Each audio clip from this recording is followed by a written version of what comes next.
So, are you afraid of public speaking or anything in general? Here's a quick tip. Follow along because I literally just thought about this. So, facts over fear. When I'm doing public speaking, I used to be very, very self conscious. I didn't like the way I sounded. I would rush through things. I would talk so fast. I would stumble over my words. And then I realized facts over fear. So, what this means is imagine that you are fishing. And because you are fishing and you don't know what you're doing, right?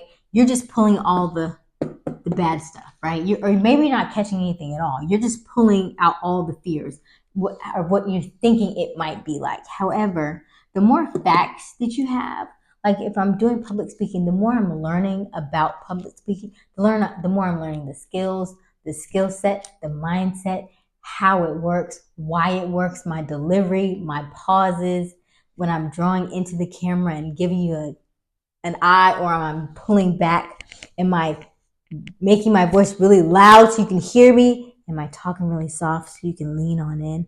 These are things that I'm learning. These are facts, right? So the more facts I'm learning, the less fear I have because I'm subtracting from the facts are outweighing the fear. So the more facts that I have, the easier it is to get rid of the fears because I know what to expect. How do I know this? My name is Asia Randall. I'm a project manager and I'm a marketing consultant, and I'm here to be your friend. And I really want you to try this facts over fear. So when you're moving forward and you're thinking about things and you may be uneasy, the more you learn about it, the less fear you'll have. Like and follow for more content like this. Okay, bye.